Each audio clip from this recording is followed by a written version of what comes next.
lumabas na kanina pa ako dito. Ni intro, wala pa akong nasisimula. Pinakamahirap sa aking part, intro guys. Hindi ko alam paano mag-intro.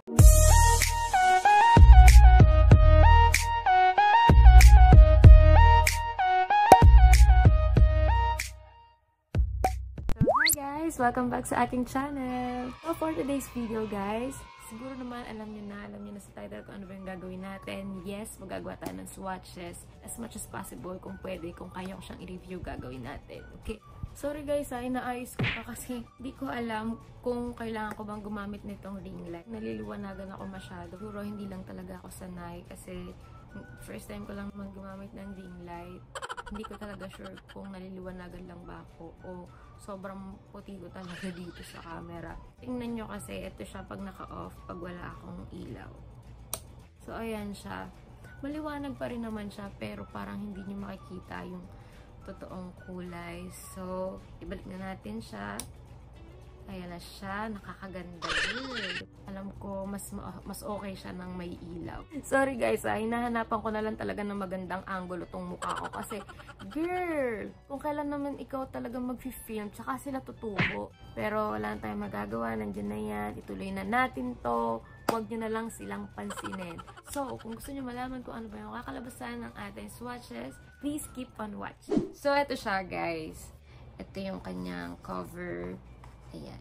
So, guys, please bear with me ha. Kasi, girl, paano ba yung babasahin? Hold, live, or live? Diba? Hindi ko alam, girl. Basta yun siya. Ito yung hype na hype ngayon sa Thailand. Ayun, guys, disclaimer lang. Sinabi ko na ito dun sa haul ko, diba? Binili ko siya using my own money. So, yung sasabihin ko, guys, based lang siya sa my experience ko dito sa product na to. Negative or positive, pwede ko sabihin. Okay? This is not sponsored, just to remind you guys. So guys, isa-swatch ko muna siya.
guys, ayun na nga, natapos na natin ang swatches ng mga kabog na lipis na ito. So, ang napili kong isuot ngayon ay itong shade 314.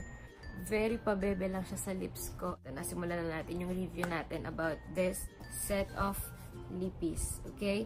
So, una muna yung packaging. Guys, yung packaging nito, kabog na talaga siya. Maganda talaga. Walang bias kung ano man. Sobrang velvety ng texture niya. So, plus na agad po sa akin. Ako, personally, mahilig ako tumingin sa packaging. So, una ako na-in-love sa packaging talaga. Hindi ko alam kung bakit ganon. Pero, yun na nga siya. So, next na tanong. Transfer-proof ba siya? So, let's see, guys. So, ayan. And meron siyang stain. Nagtatransfer siya, guys. So, bawal siyang ipang-kiss sa jowa. Okay? Pero, very minimal lang naman, guys. Tsaka, yung kasing texture niya, guys. Mousse na mousse siya. Tapos, velvet pa. So, talagang parang namomoisturize niya yung lips mo. Hindi siya drying.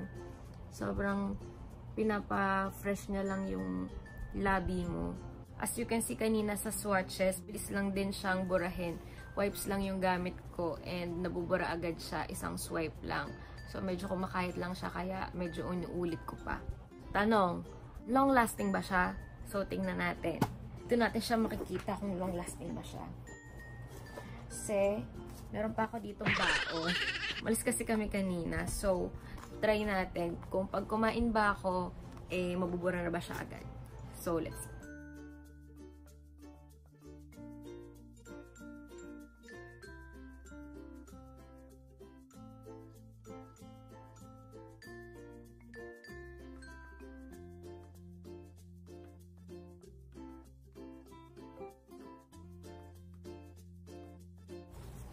So, ayan guys. Lumapang ako ng kaunti, pero ayan pa rin siya sa lips ko. Oo, nabura siya, pero may natira pa rin naman. Pero siguro pag naubos niya yung pagkain na yun, ubos na rin siya. So, okay lang naman yan guys, kasi magkano ba siya? Itong set na to guys, nabili ko to for only $8.50. So, hindi ka natalo girl. $8.50 divide mo sa 5 girl. Wait lang. Pumapatak girl, 170 lang ang isa. So, packaging pa lang guys, panalo na. Hindi ka natalo sa 170. Ako na yung nagsasabi sa'yo, girl. So, performance niya naman maganda. Yung mga shades niya, maganda rin. Lalo pag nalagay mo na sa lips mo, maganda talaga. Saan nakakabili? So guys, maraming seller nito. Hanapin nyo lang sila sa Facebook. Maraming nagbebenta nito. Lalo yung mga nag-pre-order ng mga Korean. Pero itong sa akin, nabili ko siya kay Sis Nina Ang. So, kung gusto nyo bumili nito, search nyo lang siya sa Facebook. Nagsisell siya nito, meron siyang group, sali kayo doon. Mura lang po sa kanya, $8.50. So, ganun lang naman yung lumalabas nito, $8.50 to $9.50. Meron pa ako nakita nasa $7.50, pero hindi ko sure kung kanino kayo nakita. Considering the price, guys, talagang kabog na kabog ka dito. Wala kang talo, girl. Pwede mo pa siyang pang araw-araw. Yung mga selection ng colors, sobrang for everyday use talaga. Yung negative niya lang talaga is, yun nga, hindi siya transfer-proof. Pero wala namang ibang problema sa kanya bukod doon. Kasi guys, isipin nyo naman yung presyo niya, $170. Hindi ka natalo doon. So that's it for today guys. Actually for tonight. Natapos na natin tong swatches natin.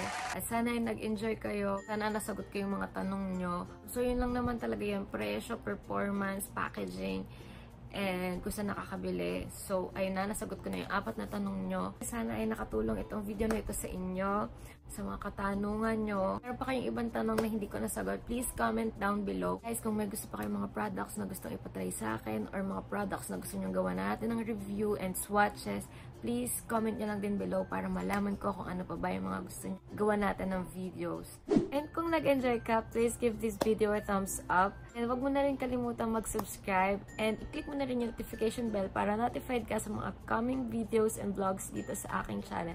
So, ayun lang guys. Thank you for watching and see you on my next video. Bye!